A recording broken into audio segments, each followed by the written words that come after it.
సామాను. తడి చెత్త పొడి చెత్త వేరు చేయడం ఎందుకు? ఏదైనా చెత్తే కదా. ప్లాస్టిక్ సంచులు, బ్యాటరీలు, గాజు పెంకులు తినే వ్యర్థాలతో కలిపి పారేస్తే అవి చూసుకోకుండా జంతువులు తిని మరణిస్తున్నాయి. అందుకే మనం పొడి చెత్త. నా పేరు మహాలక్ష్మి నాయుడు అయ్యా. ఎన్ని రోజుల నుంచి చేస్తున్నారు ఇవన్నీ మీరు? మేము సంవత్సరం నుంచి ఇప్పుడు ఏ విధంగా చేస్తున్నారు చెప్పండి. ఇది తరి పొడి చెత్త సార్. ఇది తరి అండి. ఇది తడి సార్. ఇది భూమిలో కలిసిపోయిన చెత్త అంటారు. ఇది ప్లాస్టిక్ డబ్బరు అది తరిది పొడిదండి.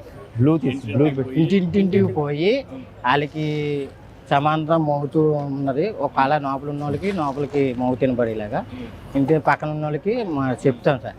తరి పొడి సపరేట్ చేయాలమ్మా. అది వాళ్ళు వినకపోతే మేము మళ్ళీ వాళ్ళకి చూపిస్తాం సార్.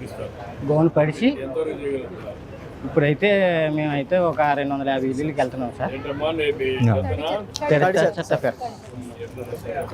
ఇదిగోండి సార్ తెరి పొడి అలా చేసి ఇచ్చింది చెప్పాం సార్. కరెక్ట్గానే ఉంటుంది సార్. తర్వాత పొడి ఉంటుంది ఇంకో సార్. మొత్తం అంతా కూడా క్లీన్ చేసి మొత్తం ఒకరికి వినకపోతే వాళ్ళకి చూపిస్తాం సార్. ఇలా చెయ్యాలి అలా చెయ్యాలి మళ్ళీ ఎలా చేయాలో ఏటని శుభ్రంగా. వరకు మీరు ఎన్ని ఇండ్లు చూస్తున్నారు? మేమైతే 250 మంది సార్. 250 ఇండ్లు చూస్తున్నారు. నమ్మకం ఉందా ఇది బాగా జయప్రదం అవుతుంది?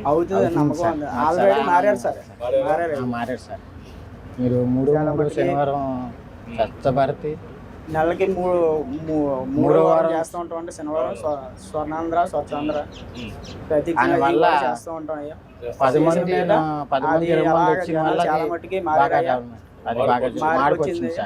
మారిపోచ్చి కొద్దిగా ఇంకా ఉండి కొద్దిగా మీ జాల్లో నడిస్తే ఇంకా బోల్డ్ అభివృద్ధి చేయాలని ఇంకా తిరుగుతూ ఉంటున్నాం అయ్యా. ఆరోగ్యం కూడా బాగుందయ్యా. ఎక్కడ పడితే అక్కడ బాటలు పడేయకుండా ఊరు పరిశుభ్రంగా ఉంటుందయ్యా.